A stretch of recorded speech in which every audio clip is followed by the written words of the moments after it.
The story of Ace Frehley told by Ace himself. Author Greg Prato on the show to talk about his brand new book, Talk to Me, Conversations with Ace Frehley. That's next on Booked on Rock. We're totally booked. Rock and roll! Well, I think I'll leave you to your reading. Little Hand says it's time to rock and roll. Rock and roller! We are totally booked. Welcome back to Booked on Rock, the podcast for those about to read and rock. I'm Eric Senich. As he promised, he was going to put out an Ace Frehley book. He promised it a few weeks ago. He is back, and he has come through with that promise. The brand new book is a compilation of interviews that he did with Ace over the years. The book is titled Talk to Me, Conversations with Ace Frehley. It is Greg Prato. Greg, thanks for coming back on to share some of what's in this brand new book. Hello, Eric. Thanks for having me back on. I definitely appreciate it. Ace passed on October 16th. You were able to get this book out in less than a month. I imagine you had some late nights working on this book. Talk about the process, putting it together. You had comments from several people paying tribute to Ace, including Joe Bonamassa, David Ellefson, Kim Thile, Alex Lifeson of Rush. Well, the thing is, honestly, like the title says, it's the idea for the book was after Ace passed, I was, very sad, listening to a lot of his music. And then I had the realization, I interviewed him many, many times over the years, and we covered a wide variety of topics, both his professional life, personal life, Kiss, solo career, everything. And I realized, what about if I compile all these interviews into a single book, similar to the book called Eruption, which was by Brad Tolinsky and I believe a second gentleman, I forget the name right now. Chris Gill. There you go. Yeah. And they combine all the interviews conducted with the great Eddie Van Halen. So I figured, well, that was such a great book. What about for Ace? Because Ace is, I think, a fantastic, very highly influential guitarist as well. So I did that. And then I happened to, over the years, have made, friendships and also acquaintances with several renowned rock musicians and also rock names. So I reached out to people. I reached out to a few people just saying, I'm working on this book about Ace. I'm going to be compiling all my interviews. Would you be interested in being also interviewed for this book so I could include several tribute interviews, brand new interviews? And I was lucky. Many of the people that I asked were like, yes, absolutely. So yeah, the people that you just mentioned, most of them were phone interviews. Alex Lifeson was through a email Q&A, but he still told some pretty good stories. He gave the story behind the character called the Bag. I did not know about that. Are you familiar with that, Eric? No, I read it in the book. First time I ever saw that. Yeah, there's a famous thing of people that may not know. When Kiss and Rush toured together back in 74, 75, Ace and Peter were the partiers of Kiss, and Geddy and also Alex were the partiers of Rush. And they would often congregate after shows, and they would hang out, drink, and party. And Alex came up with a character called the Bag, which I guess they get a little stoned or drunk, and Alex would put a paper bag over his head and make a face, and he would start insulting people. and Ace in particular found that character to be hilarious. So he actually mentioned it during one of our interviews, and I know he talked to also Eddie Trunk over the years about the character called the Bag. So yeah, that was talked about. And yeah, also Kim Thile from Soundgarden. I was very, very, very nice of him to take out. He took out time while they were rehearsing for the whole Rock and Roll Hall of Fame induction. Yeah, I saw that performance. And also even the great Eddie Trunk was on a cruise, I believe, or he was like on some vacation. He wasn't on a vacation. He was emceeing a rock event somewhere. I forget. I don't know if it was a cruise or where it was, but yeah, I call, he's like, I'm going to be kind of busy, but I'll try to make time for you. And he was a man of his word. He also made time.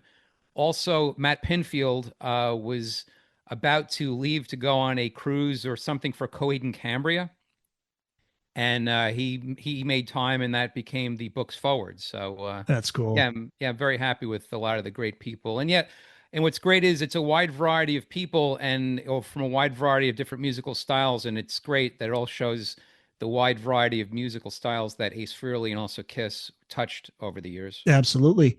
And you interviewed Ace a lot. He talked a lot with you. Was he easy to get stories out of him, or did you have to pull things out of him? I don't get that feeling. I think he was open to talking about anything, right? No, his life was a complete open book, which was, I think, so great about him just as a person and also his career. And yeah, I was lucky to do once a face-to-face interview with him back, and I think it was like 2009. It was while he was promoting his well, not his first solo album, but this first solo album in many, many years, an album called Anomaly. One of my favorites from him. Yeah, I went into New York City, and what's weird is I can't remember the exact place, but it was like a rehearsal type studio that I think was owned by Gibson Guitars at the time, but I don't think it's around anymore because I haven't heard anything about it. It may have just been like a short-lived thing. I'm not sure, but I had a full hour, just me and Ace sitting in a rehearsal type studio place. And yeah, it was great speaking with him. And over the years, I realized I interviewed him so many times for either book projects, sites, magazines. So yeah, it was great to speak with him. And again, it's a wide variety of topics, everything from his guitar gear to his personal life, songwriting. Everything was great. And then also, since you're a big Van Halen fan, I interviewed a gentleman. His name is Paris Mayhew. He is probably best known as the original guitarist of the band the Cro-Mags, which were a very influential hardcore type band back in the 80s. They put out an album that tends to get overlooked from 1986 called The Age of Quarrel, which I highly recommend. It's like Black Sabbath meets hardcore. It's very original, great, great album. But yes, this gentleman, the guitarist Paris Mayhew, is now in a band called it is called Agros. And he's a big, big Ace fan. I've become friendly with him over the years. And on Facebook, he's always posting things about Ace, how he was a big fan of Ace growing up. And I interviewed him for the book. And he dropped a bit of a bombshell that if you're a Van Halen fan, he claims, now when he said this, I was like, wait a second.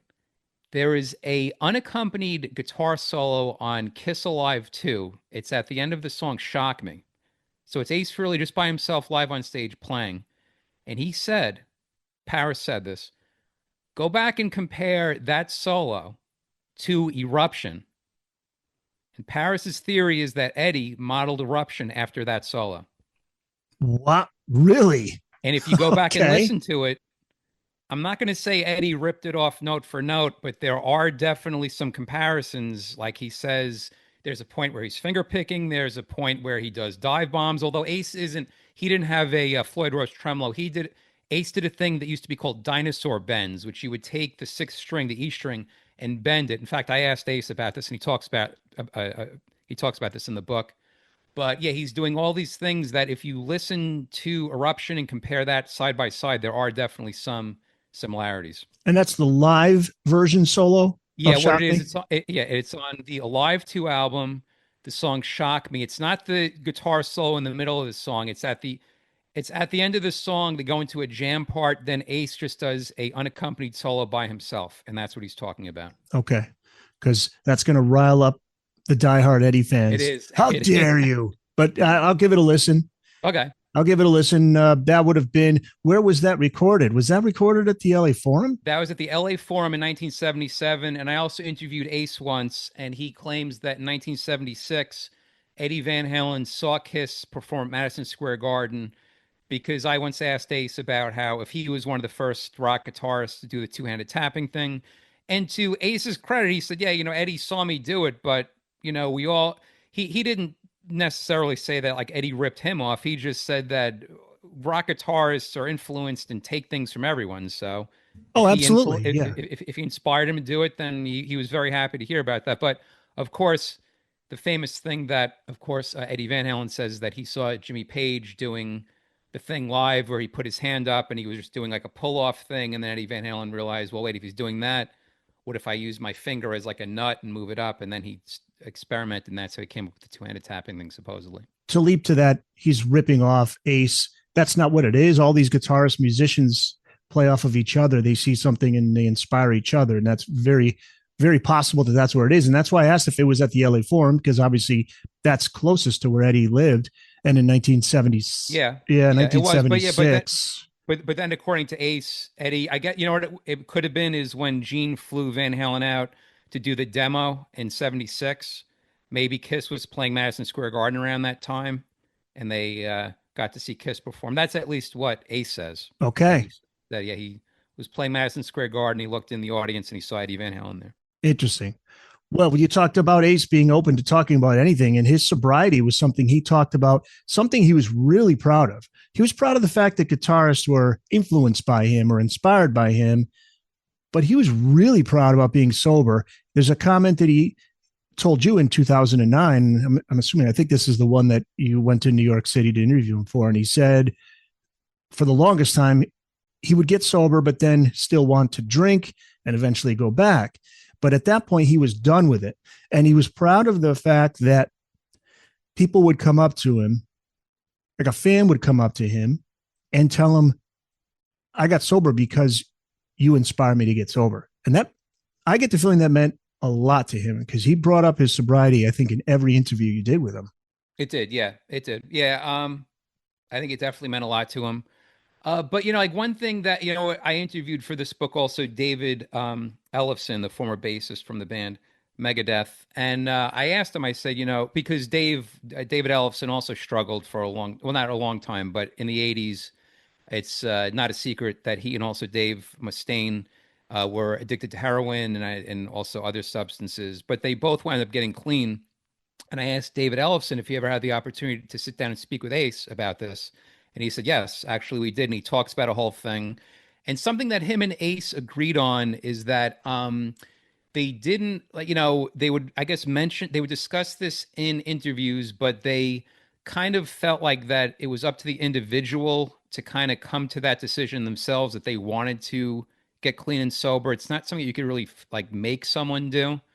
And that's really, it's something I talk about in a lot of my books. Like you just had me on recently talking about the alternative for the masses book. Just some people, it clicks, like they just get so fed up and doing drugs or drinking, and they're just like, I'm done with it. It's over. Whereas other people, like sadly, of course, like, Lane Staley or the great Shannon Hoon, who talked about a lot over the years, they just never get there. And it winds up sadly, ultimately killing them. So, but I definitely got the vibe from Ace that he was very happy that if someone seeing him get sober may have inspired them, or at least showed them, like, look, if Ace could do it after many, many years of struggling and not being sober, if he could do it, then I could do it. I think that definitely was a major thumbs up from him. And no coincidence that as soon as he gets sober, he becomes really productive. That's another thing he was really happy to talk about. 6 studio albums between 2009 and 2024. 6. And you could see how focused he was on the music during the years that you talked to him. He talks about the track Genghis Khan from Anomaly, which I love that track. I love that album. How it took 5 years to get it just right. What comes to mind for you when talking to him about his music and how focused he seemed to be once he was sober? Yeah, what's funny is in the time that Ace put out 6 albums, Kiss put out maybe just like 1 album or something like that. So right? It shows, either 1 or 2 albums compared to Ace's 6. And it might have been 2. There was Monster, and what was the other one? The one before that with Modern Delilah. Sonic Boom. Yeah. Yeah, so those were the 2. But I can speak from experience. I was lucky to see Ace 3 times over like a 5-year period. The last time I saw him was 2019, and I saw him a few times right before that, and he still played great. Still, sang. I mean, of course, Ace would tell you he wasn't like a Freddie Mercury type vocal talent, but he still sang the song similar to how it sounded on the albums and everything. He, like live, the solos maybe weren't as like on point as they were back in the Kiss days, but he even would say during interviews, like, look, like I'm 70 years old now. I can't play the same way I did back then, but he still absolutely had the spirit, the drive. And to be honest with you, watching some of the YouTube clips of Kiss on their last tours, I think Ace sounded really just as good, because also Ace had a fantastic backing band. He always surrounded himself with great musicians. That's one thing you got to give him credit, that he had a good eye and a good ear for picking out great, band members. Going all the way back to, of course, the drummer Anton Fig, who played on his 1978 solo album and later went on to be a David Letterman show band member. And as you know, he's on Unmasked. Yep, exactly. He's on Kiss's Unmasked. Dynasty and also Unmasked. Oh, Dynasty too. I forgot. Yep, Dynasty too. Yeah, and there's a famous story too that for one day he was a member of Kiss. After it was clear that Peter Criss was going to leave in 1980, Ace went to Gene and Paul and said, "Look, I think Anton Fig should be the drummer." And they're like, "All right, that sounds good." And then Ace called Anton and said, "Look, you're in Kiss." Then the next day, Gene and Paul call Ace and they're like, "We thought about it. we don't think that's going to work. Maybe because Anton Fig had already been in a band that put out an album, so people knew his face, and that was when Kiss didn't want people to know what they look like. So then Interesting. Ace had to Yeah. call him back, had to call Anton back and said, look, I have bad news. It's not going to work out. Yeah. I remember Anton just saying it never worked out. Yeah. And then of course they wound up getting, of course, Eric Carr, who wound up being a great drummer as well. Who Ace loved. Yep. Ace loved They him. loved it. Of course, I did a book about Eric called the Eric Carr Story, which, Eric Carr, a great, great drummer. Yep. Absolutely. December 2023, you interviewed Ace, and he brought up the topic of mortality since so many musicians from his era were passing. He seemed to be in good health. He told you about his doctor being impressed by his blood work, got better each year. So he seemed to be okay. He did. But do we know? I'm hearing that he fell twice, that he fell once, he was recovering, but then fell again. Yeah, when I interviewed Eddie Trunk for the book, he was in regular contact with Ace up until the very end. What happened was he fell. It was either in his studio or at his house. He fell once. He hurt himself, but it wasn't bad. Eddie got in contact with him, and he said, what happened? Are you okay? And he says, yeah, I'm fine. I took a spill. I just, it wasn't that bad. I'm going to be fine. And then they left off. They were going to get together sooner or later for dinner or something like that. And then word got to Eddie a while later that Ace took a second fall. And this was the really bad fall. I think he fell downstairs and he hit his head. And that led to brain bleed, I believe. And Eddie tried reaching out to, tried texting him, had no response, called him, no response. Then I think he got in contact with Ace's actual family. And that's when he was told that, it's very serious. And then sadly, of course, on October 16th, 2025, he passed away. So no indication, there was no condition or anything. I mean, what led to him? He was always kind of like, he would even joke himself about being a little bit clumsy. Right. Well, he even had a album title called Trouble Walking. Right. But yes. I mean, is it that simple? And it's hard to hear that. You'd like to think that there was, maybe a more reasonable explanation, like his health is failing. There's no real reason. I mean, one thing that actually Eddie Trunk was very clear during my interview is that Ace was sober until the very end. So it wasn't like he was drunk. It wasn't like he fell off the wagon. It's just one of those things. Yeah. Just as maybe you get older, maybe his balance wasn't what it once was. We're not too sure exactly what, but yeah. That's what I loved about him. He had that kind of stumble and then get himself together on stage type of thing. He had that really cool rock and roll kind of, that stride. Yeah. Never in a rush, never in a hurry, just a little. One thing I've never shared with anyone that I'll actually share with you and also your viewers and listeners is when I did the face-to-face interview with him in 2009, when we were given a tour of what was the Gibson factory, and there was a rehearsal studio and everything. And while we were given the tour, I could tell it looked like he almost walked with a slight limp. So I don't know, because again, of course, back in the early 80s, he had a really bad car accident and all this other stuff. So I don't know if he had a problem with his legs slightly or something like that. But yeah, I could have sworn he walked a little bit with a limp that one time I met him in 2009. You mentioned the dinosaur bends. That Gene Simmons came up with that term, but he also talked about the use of the kill switch on the guitar came from Pete Townsend. Yes, it did. Yeah. But Pete Townsend used it a bit on some of the 60s era Who songs. But I think it's really Ace that perfected it and really brought it to a wide audience, specifically metal shredder type guitarists. Basically what you do is the Gibson Les Paul has two pickups, and you just turn the volume down on one pickup so it's totally dead, and the other one you have the volume up. So when you're doing the toggle switch, it creates a what they call kill switch effect. And right. That's what Ace pretty much popularized, but it's been used elsewhere. Like for instance, in the Pretenders song "Tattooed Love Boys," which is one of my favorite songs and favorite solos by the late great James Honeyman Scott. At the end, he does that. He does the kill switch thing to wrap up the solo at the end. Dave Manichetti, Y&T. Yep, there you go. The helicopter sound, right? Yeah, right. There you, many people have used it. I believe John Five, maybe Bumblefoot. I believe there's other people that have. I believe Buckethead, I think, is also a kill switch guy, if I'm not mistaken. But that was always a cool part of Ace's style, using that kill switch during his solo. He once roadied for Jimi Hendrix. He always had some great stories to tell. He was a great storyteller too, just the way he told them. So you asked him if it was true, if he roadied for Jimi Hendrix, and he went right into a great story. What did he say about whether that was true or not? Yeah, what happened was it was the summer of 1970. I believe it was the last time Jimi Hendrix ever played New York.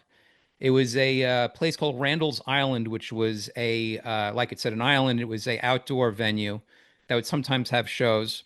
And it was a multi-band bill. I forget what the name of the show was, but there were other bands. I believe like Mountain was on the bill and also some others. And Ace was there.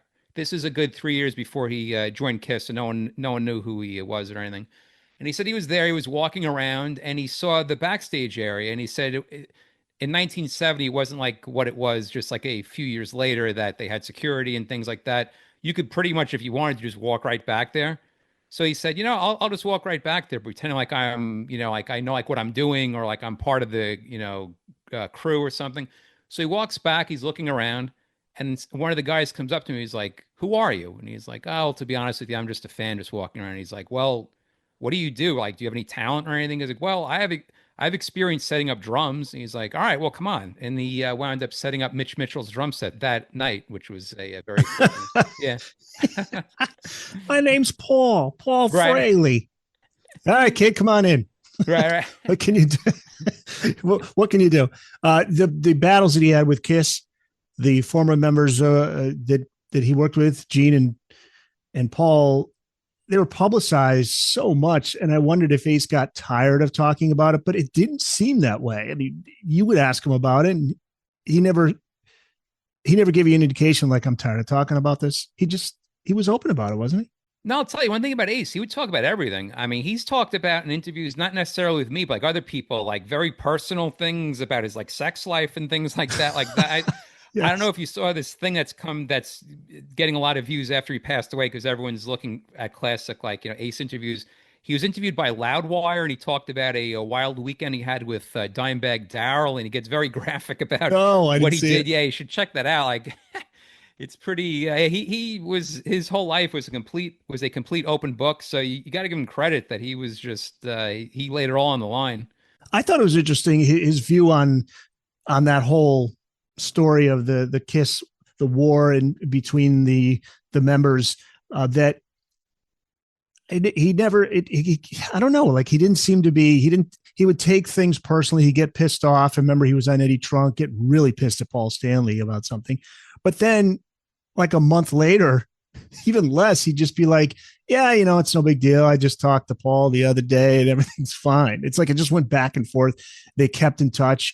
It was this weird kind of like, hey, it's show business. This is what it is. I still love those guys.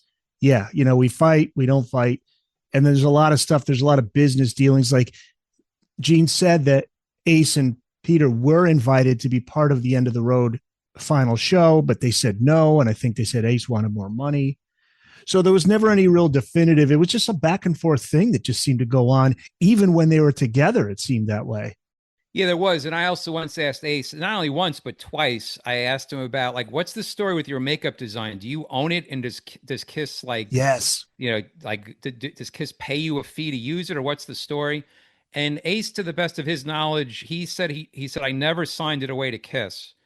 But if I think what probably took, now to back up a little bit, Peter Criss did sell his makeup design to Kiss. So they completely own that. Ace for many years did not sell it.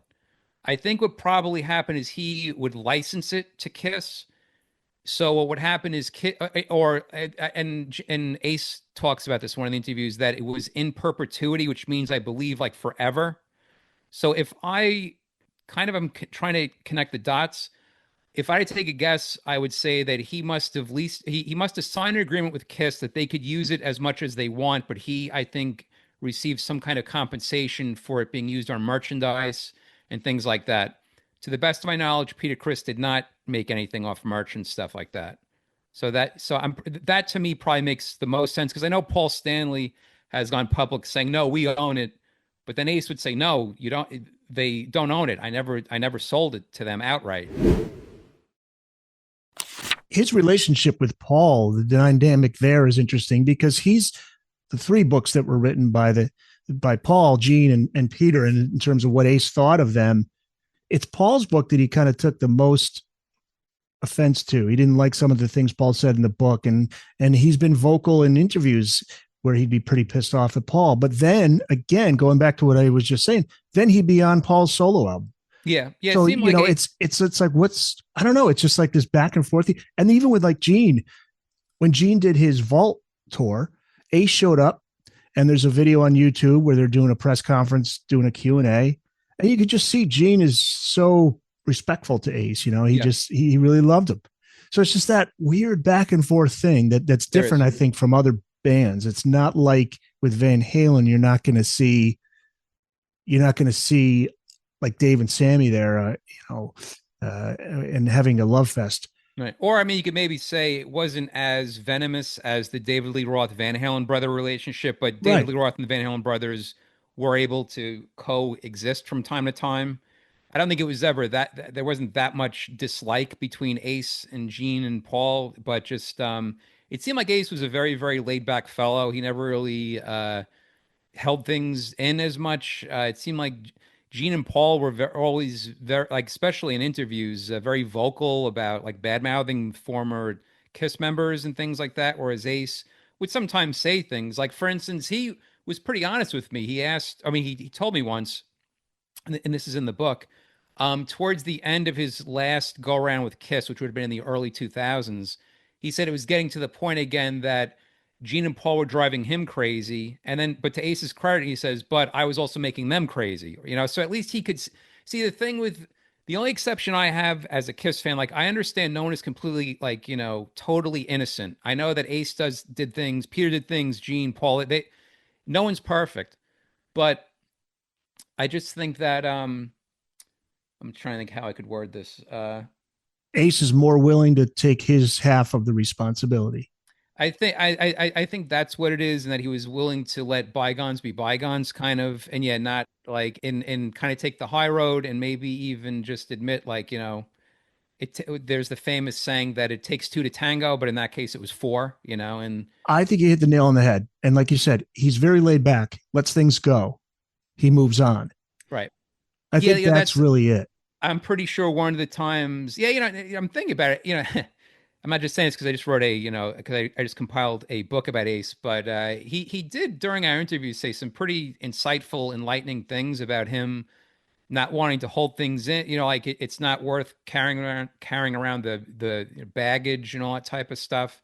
To me, you know, I would imagine it went hand in hand with him also getting sober and putting drugs behind him. I think in certain instances, when you do that, you get enlightened and you maybe see life differently. And you also appreciate life. And I think you bring up a good point. I think, with the recovery, right, a lot of that is forgiving others, forgiving yourself, that kind of thing. And he had a sense of humor about himself. One of the interviews, it might have been Loudwire, but he's like, well, he's pulling his shirt over. He's like, I don't want anybody to see my gut. You know, right. Well, there's also, he does the laugh. Yeah. One of the people I interviewed for the book is Don Jameson, who we all know from That Metal Show, but he's also a great stand-up comic. Yep. And I asked him about Ace. I was like, you know, could Ace have been a stand-up comic? And he gave a pretty good answer. Don did, and he also talks about the famous Tomorrow Show interview with Tom Snyder, where Ace just takes over the whole show, and he's laughing and he's drunk, and you could see that Paul and Gene are just not having it. They're not happy at all. But Don Jameson talks about that if you watch that show, it's almost similar to a stand-up comic, that you start off strong, in the middle or the end, sometimes it goes down a little bit, but then you end very, very strong. You get like very, very great laughs, or you end on a high note. And that's exactly what Ace did with that. That's an interesting look at it. What was the story about the smoking flute? The smoking flute, yes. Yeah, what was great with Ace, and Don also talks about this, is he would like to surprise, when he'd come on the shows, he would like to do like a surprise thing. And he didn't tell him ahead of time that he had a prop. So because Ace was famous for his whole smoking guitar effect live, he didn't tell anyone that he had a smoking flute. So he had it in his jacket. And I actually went back and watched this just maybe like 2 or like 3 days ago. and he tells the three guys on the show, all right, look, I don't want you to look at me like, cover your eyes or like turn away. And then he does it. I think he lights it and he's blowing it, and then all of a sudden, smoke starts coming out of it, and all the guys are laughing. And it's a lot funnier now. I remember when I saw it for the first time, I thought it was okay, but now that I see it, I really do think it's very, very funny, and I highly recommend people look up Ace Frehley, smoking flute. Find it online. He had a cool story about the origins of the smoking guitar. Yep, which he actually told me. He told you that, and it's really the specific guitar that he used that allowed him to do that, right? He put a little smoke bomb on the inside of the guitar. Yeah, he talks about it would have been in 1974 during one of Kiss's early tours. He realized that if I put a smoke bomb in one of my guitars, if I put it in the back cavity behind the pickup and put the back plate back on and lit it, the only way the smoke is going to escape is through the actual pickup, the front. So he did that, and he said it worked great. It got a great response from the audience. The only problem is, he said it gummed up the inner workings of the wires and stuff like that. So he had to give it to a tech, and they redid the whole thing with like the wires, and they got a better setup going forward. And with later Kiss tours, you see that they have like a whole professional setup.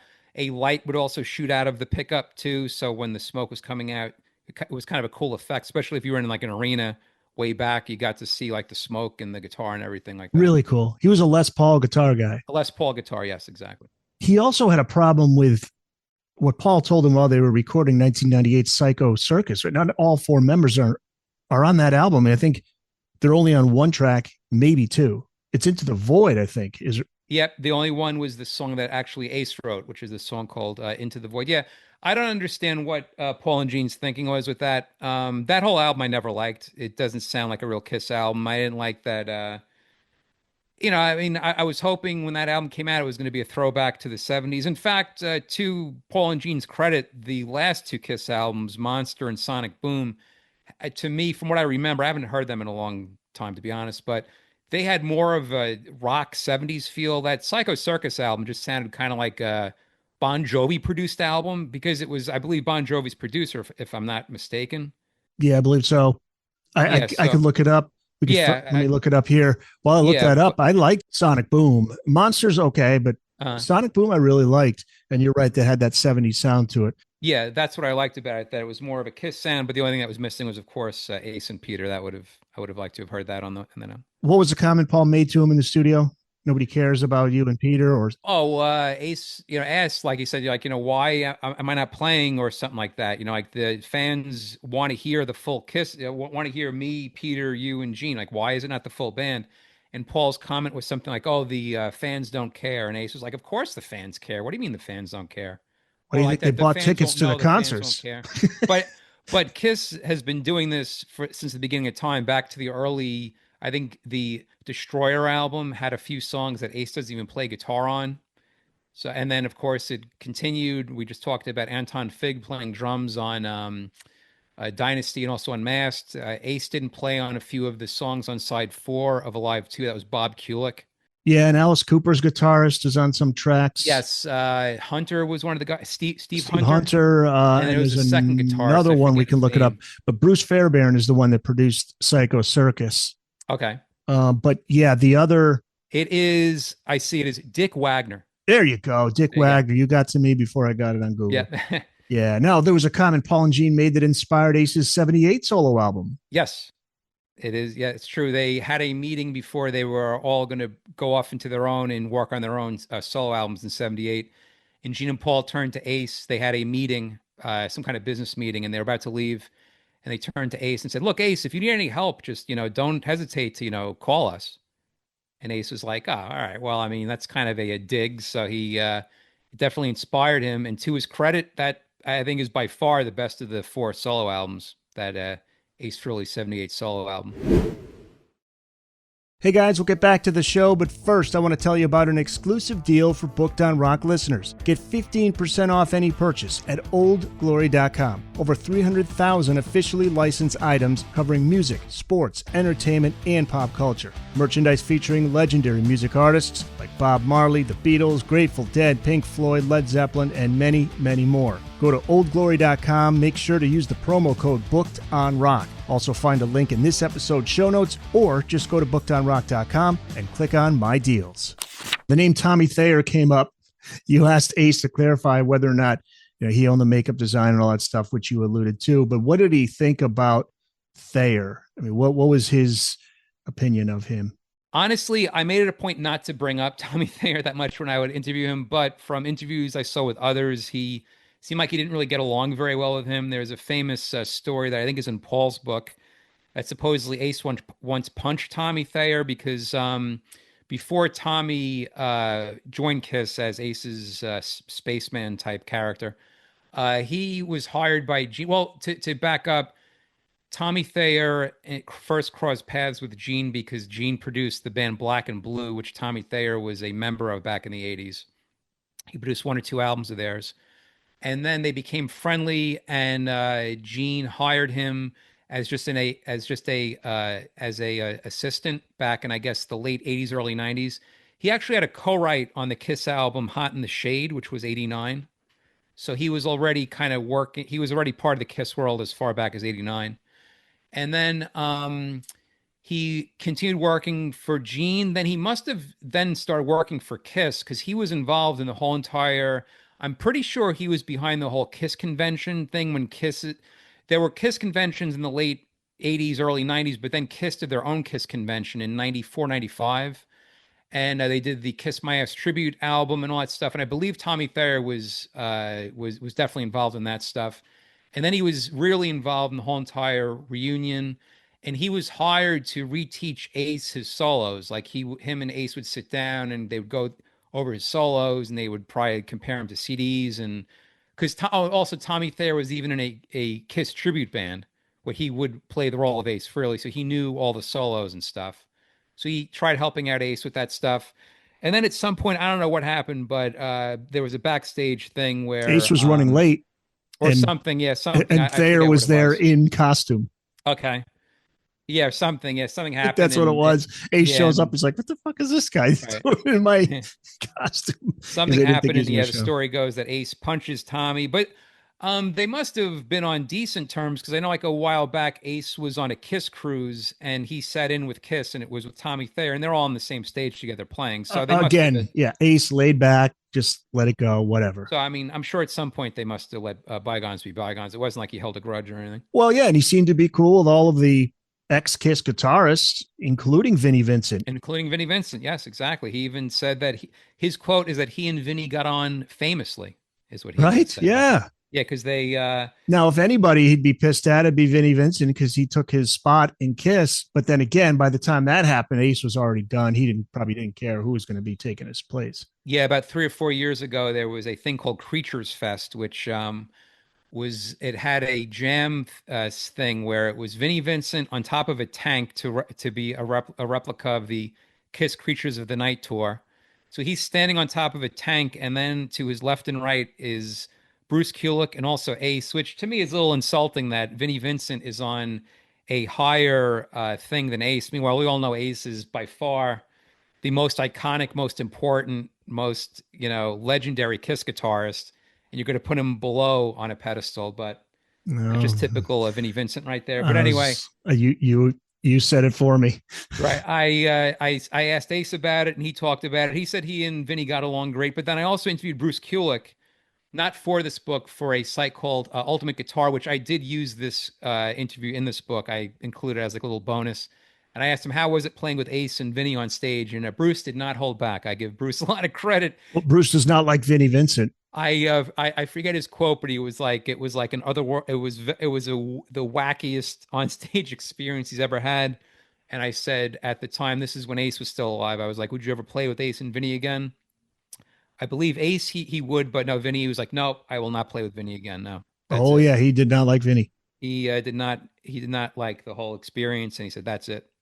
Was Ace open to going back to Kiss after he left in '02? Yes, I actually asked him once. He at the time had just put out a studio album, a solo album, and I said, so now if Kiss come, this is right when Kiss announced they were doing the farewell tour, and I said, so if Kiss comes to you, even though you have a new album out, do you like what do you do? And he says, a Kiss reunion would take precedence over any solo thing that I'm doing.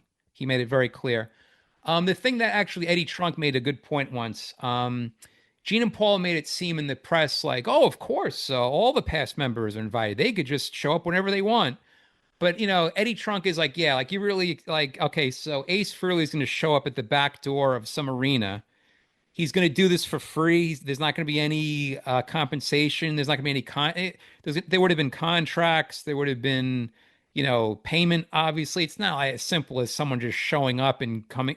And then the whole thing with, all right, so now you're all in makeup. Like, is Ace coming up in makeup, not makeup? Is he playing the whole show? Is he just coming up at the end? Like, what's the story? Gene and Paul, I think, used it to their advantage, just kind of baiting fans like, oh, are they going to show up? Are they not? Especially with those last shows at Madison Square Garden. There was a whole thing in the air like, oh, are Ace and Peter going to show up? Maybe just for like one song. I mean, even there was talk is even like, Bruce going to show up, because that probably would have made more sense. Bruce just showing up because he could have just showed up in no makeup and just played some songs. But Yeah, that would have been the perfect way to end it. And now, as we know, the questions as to whether Peter could get out there and do it. Well, Peter just is about to release a full album, so he could still play one show, I would think. Yeah, one thing that I definitely had that I took exception to Gene and Paul is they always made it seem like Peter and Ace couldn't play past a certain point, and that's why they got rid of them. Even in the 90s, I remember before the reunion, like Gene and Paul were very vocal about, oh, Ace, he was once a great guitarist, but he just blew his Bullshit. chance. And he's not the same. Bullshit. Yeah, it's total bullshit because you go back on YouTube. For the past week, I've been watching performances of Ace from '94 and '95, and he's playing better than ever. And he's also playing rare Kiss songs. And that was also another thing, which is total bullshit. Gene and Paul were often asked during the reunion tours with Ace and Peter, why are you not bringing back or why are you not playing songs that were never played and like, giving fans surprises and stuff like that? And their whole thing was, Ace and Peter couldn't, play that stuff. They couldn't do it. I know Peter struggled towards the end as he was the oldest of all the guys in the band. That granted, okay, but which is totally understandable because he was also the oldest member of the band, and drumming is a very physical thing. So that's you want to go there in terms of a full tour with Peter, okay. But Ace was. It's not even until maybe the last year or so when some YouTube videos would come up and it'd be Ace, messing something up on stage. But that's the era we're in where everybody loves to catch every time a performer has a bad night. Performers do have bad nights. So I don't know if it was just that, or maybe Ace was slipping a little, whatever, but we're talking about right up through the end of the road tour. Could Ace play? Hell yeah. absolutely. Hell yes. And for one show, of course. Yeah, I mean, one show or like one encore. One song. I mean, come on. Well, one of the songs I wish they would have played more of, and they never did, was Rocket Ride. It's one of my favorite Ace songs. Yeah, Kiss never played it live, but Ace played it live as a solo artist. Can you share the story? I love it because now every time I listen to this, I'm picturing Ace sweating profusely as he's recording. I'll let you tell this story. This is when he lived in Irvington, New York. Yes. What happened was they were coming up with material on the fourth side of Kiss Alive 2. It's all studio songs. It was 4 new songs in one cover. And Ace was given the opportunity to do a song. So he wrote a song called Rocket Ride that he co-wrote with a gentleman named Sean Delaney, who tends to get overlooked. He was a huge part of Kiss in the 70s. He was employed by Bill Aucoin, which was Kiss's original manager. I believe he was Bill Aucoin's boyfriend too, because they were both gay. And he was supposedly he's the one that told the guys, like, look, when you're on stage, do this thing where you rock back and forth, like you do like a thing with your guitars, you lift up your guitars together. And they listened to him and they did it. And they said, yeah, it actually works great. And I think it was him that said, look, you have to have an image. You all have to have white. You have to have a white face as the primer on your face. Then you have a specific design around your eyes. I'm pretty sure that was him that came up with that. It was him that said you all have to dye your hair black. It has to be a unified image because Ace had naturally brown hair, I believe. So and then on top of it, he also co-wrote a lot of their songs and even co-produced some of their albums and things like that. So he was crucial. And then what happens is he breaks up with Bill Aucoin in 79, 1980. And then you just never hear from him again, which is very weird. You would have thought that maybe Kiss would have employed him or someone, or Ace as a solo artist, someone would have written with him or hired him to help in some capacity, but you just never heard from him like ever again, which is kind of weird. But anyway. And he died young, didn't he? He did. Yeah. He did. Yeah. He died young, and he wrote a book that not too many people know about. I think it's called Hellbox. I know I have it. I don't think I've ever really read it, but I should give that I should sit down and read that. It's probably an interesting book. But yeah, so he also co-wrote songs with Kiss, and he and Ace sat down and wrote the song called Rocket Ride. And for some reason, it was written up in Ace's attic, and the AC was broken. So Ace was saying they were sweating profusely, but they came up with this great song, so they just stuck it out. And yeah, it is a great song. Oh, what a phenomenal tune. And the solo. Yeah, if you listen to that song, I believe he two-hand taps, and that's in late 77. Oh, man, I love that song.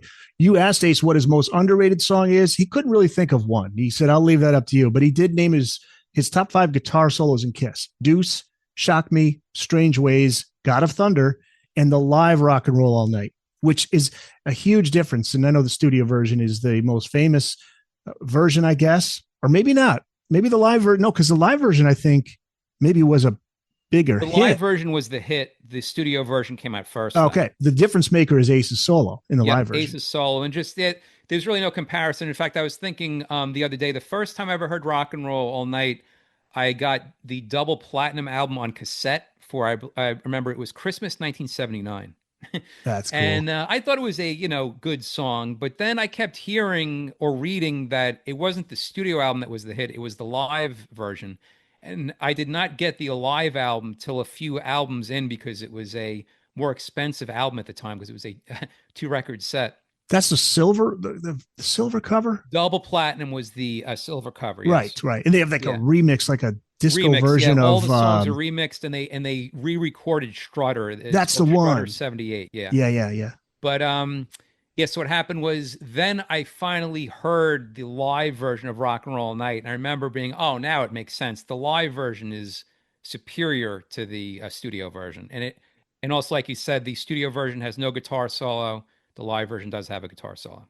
I would put Parasite and Rip It Out solos on those songs are up there too, way up there.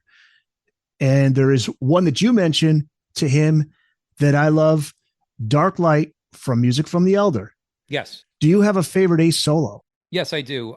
Strange Ways has to be at the top. That's definitely at the top. One that people tend to overlook is, maybe because the song isn't the best known Kiss song, on the Love Gun album, it's a Gene Simmons song called Almost Human. Mm-hmm. And it's a solo. That album was produced by Eddie Kramer, who worked with Jimi Hendrix, Led Zeppelin. And he also produced Ace's 1978 solo album that we just talked about. And yeah, that solo, Ace's solo in that song, Almost Human, it has like a backwards thing that's a little bit like Jimi Hendrix. So that's kind of I would say, a definite underrated Ace solo. But yeah, Dark Light, Music from the Elder is kind of a goof album to me. I mean, I can appreciate it as a goof, but I will never, till the day I die, say it's a legitimate great Kiss album. I know there's a whole cult around that album where people say it's a great album. I put it in the same category as your Van Halen 3s, your Hot Spaces, your Metallica Lou Reed Lulus, like stuff that just, if I never heard it again, it should just be deleted. There are some great moments on there, but overall, can't argue that. Did you see Jeff Tate from Queensryche said that's his favorite album? Wow, I never read that. Wow, now, I guess it makes sense because Queensryche is the theatrical band. So this had a theatrical type, overall, it's a concept album. Maybe that's why.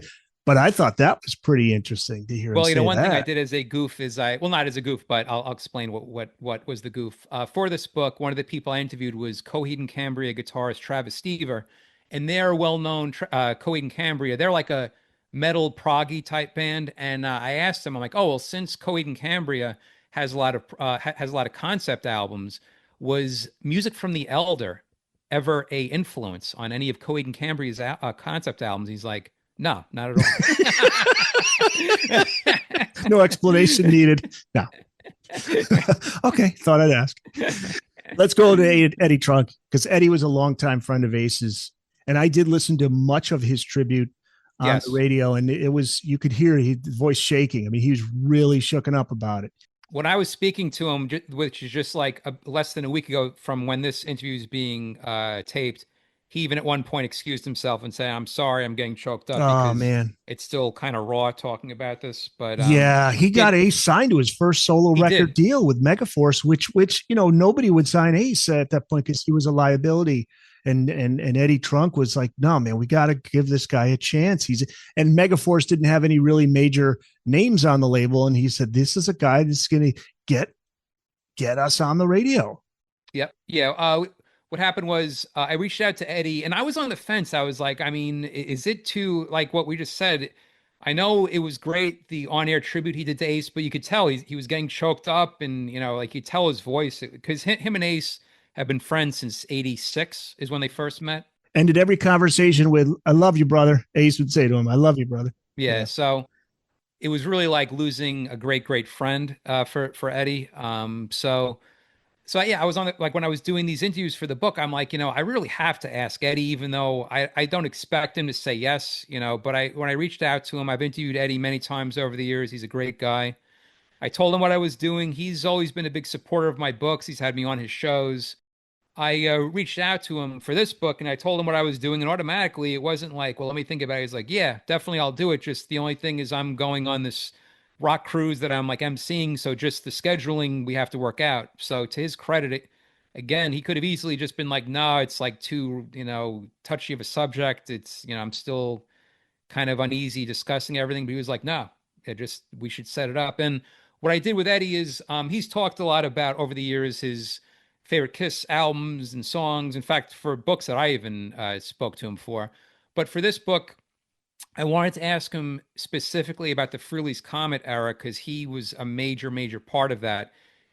Not too many people remember or know that Eddie was employed by Megaforce Records back then. And it was he who got Ace signed to Megaforce. Because, yeah, like you were saying, Megaforce was known primarily as a metal label at that point, primarily for signing Metallica to their first deal, then also signing Anthrax, Testament, and also several other pretty big thrash metal type bands was really their forte. Yeah, and then Eddie went to Johnny Z, who was the head of that label, and said, "Look, we really got to talk to Ace. He hasn't put out any solo albums since he left Kiss. We have to try to get him on the label." But like what Eddie says, there was such a bad vibe around Ace, because in 1982, he had this huge thing where he was drinking and driving, and he was on a high-speed chase in his DeLorean with like the cops chasing him and stuff like that. And he's like, lucky he didn't get, killed pretty much. Well, the story I heard too, he's driving on the wrong side of the highway too. That's what I've heard. I've heard I've heard conflicting things. It's something I never asked Ace about, because I didn't know if he wanted to talk about that, but I know he's definitely talked about it in the press. And he also talks about it in the song called Rock Soldiers off the first Frehley's Comet album, the self-titled. It's called Ace Frehley, Frehley's Comet from 1987. There's a song, Rock Soldiers. He actually talks about it in that song. Find the Booked on Rock website at bookedonrock.com. There you can find all the back episodes of the show, the latest episode in video and audio, links to all of the platforms where you can listen to the podcast, plus all the social media platforms. We're on Blue Sky, Facebook, Instagram, TikTok, and X. Also, check out the Booked on Rock blog, find your local independent bookstore, find out all the latest hot rock book releases. And before you go, check out the Booked on Rock online store. Pick up some Booked on Rock merch. It's all at bookedonrock.com. I'll finish with how you will remember Ace, but let's set that up with what Eddie said. I got his quote from your book. He says, honestly, Ace should really be remembered, and I don't think this is overstated, as one of the most consequential and influential people that ever picked up a guitar, and it inspired maybe more people than anyone to play guitar. And whether that was because of his playing or the visual or both, I think you'd be hard-pressed to find many people that were as influential and inspirational to guitar players as Ace was. And he had started by saying he's one of the funniest guys and the nicest guys, but that was something that he felt was really important to mention. How should Ace be remembered in in your opinion? Well, after like I just mentioned that quote that the gentleman Paris Mayhew talks about, the comparison between the Shock Me Alive 2 solo compared to Van Halen Eruption. There's been really just two times that I can think of where a guitarist came along and it was like totally up to it. Rock music or rock guitar was on a certain path. A guitarist comes along, then suddenly it's like rock guitar sounds totally different. It totally alters the course of rock guitar, totally alters rock music, just like you could say, general. And the two times it's really happened were with Jimi Hendrix in the 60s, and then, of course, Eddie Van Halen in 1978.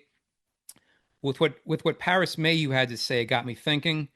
You could now make the argument that it was Ace Frehley that bridged the Jimi Hendrix era to the Eddie Van Halen era, meaning that if you listen to that unaccompanied solo on Kiss Alive 2, he's doing a lot of things that are similar sounding to Eruption. You hear like I said, the whole dive bomb thing. It's not really a dive bomb. He's doing what's called dinosaur bend, which is a similar sound, but he's doing two-handed tapping. He's doing like trills and very fast runs and stuff like that. So really, Ace also really next to those two other guitarists, Jimi Hendrix and Eddie Van Halen, maybe influenced as many people as those two as well. If you think about the wide variety and how many people have listed Ace as a influence over the years and inspired these guitarists to also pick up a guitar in the first place. It's really those three guitarists. I think Jimmy, Eddie, Ace, those three are probably have inspired the most amount of rock guitarists over the years, I would say.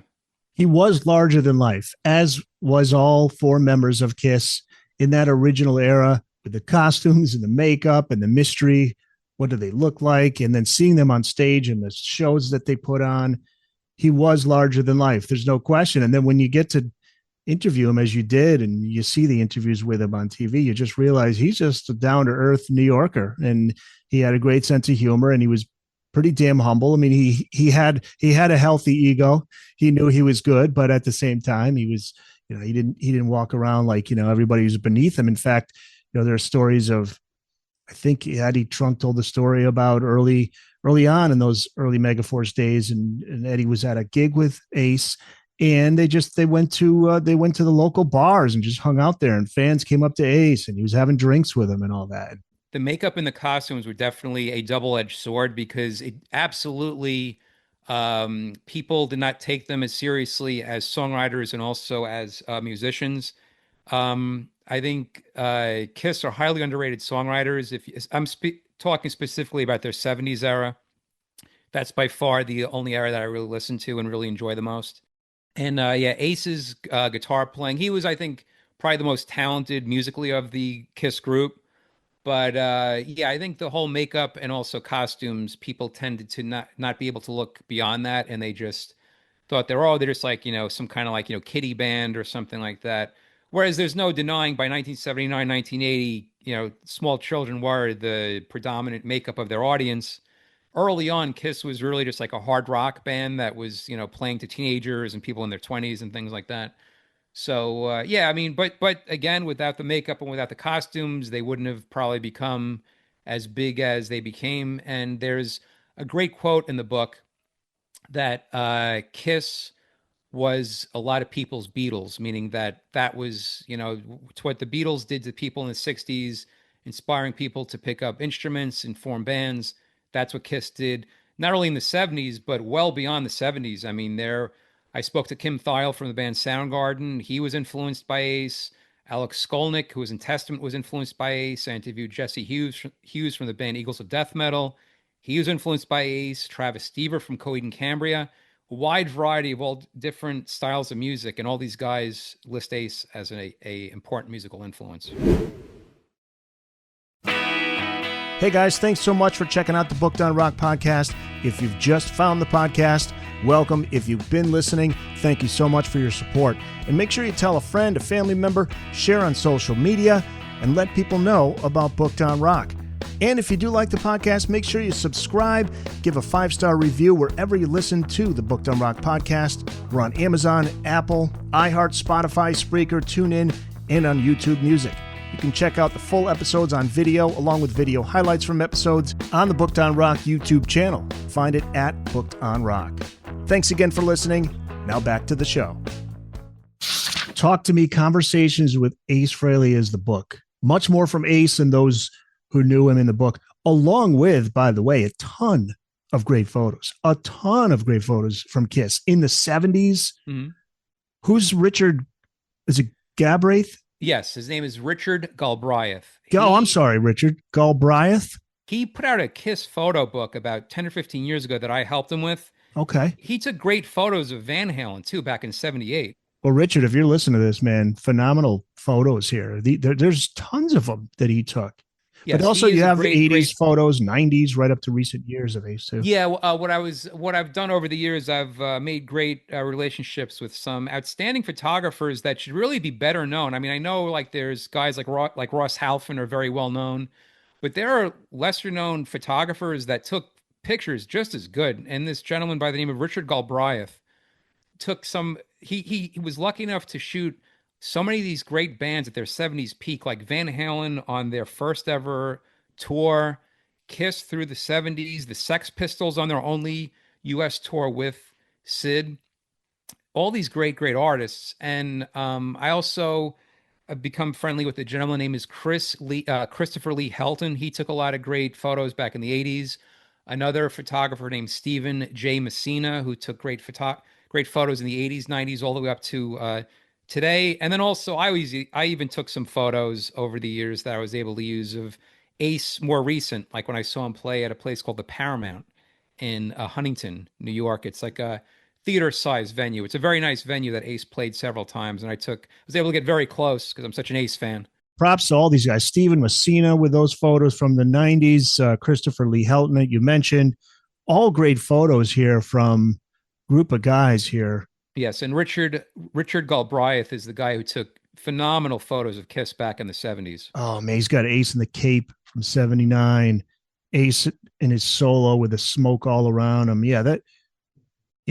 So those are in there as well. There's a great shot here, too, from Tulsa Assembly Center, Tulsa, Oklahoma, November 26, 1977, where Ace and Gene are both looking back at the fire coming up on the stage. Yeah, I believe what the story behind those photos is that those photos are from Richard again, and he did not have a photo pass, so he just snuck a camera in, and I think he could only get from like the side of the stage, which actually made for two very unique, interesting photos because you never really get to see the side of the Love Gun stage, and it's a cool. He was able to time a shot perfectly where it's Ace and Gene turning around, looking for a cue, I think from Peter Criss. And they're both looking at him, and it's pretty cool. And you see the fire coming up. Another one here, Municipal Auditorium, Kansas City, Missouri, July 26, 1976. Richard takes a shot of Ace. He's holding the guitar up. The smoke's coming out of the guitar.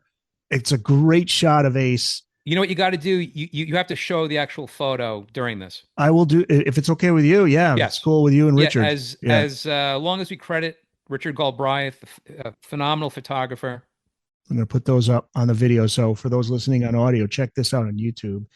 Greg, thanks for putting this book together. Ace fans are going to love this. Now they can get it anywhere, right? Amazon, usual spots. Yeah. Yeah. I would say Amazon is the best place. It's available as paperback, hardcover, Kindle, and very, very shortly audio. I just sent the audio files to the company. Usually takes about 1 or 2 weeks. So hopefully within a week or two after this interview runs, a audio version will be available as well. Awesome. All right, Greg. Thank you. Thank you, Eric. And long live Ace Frehley.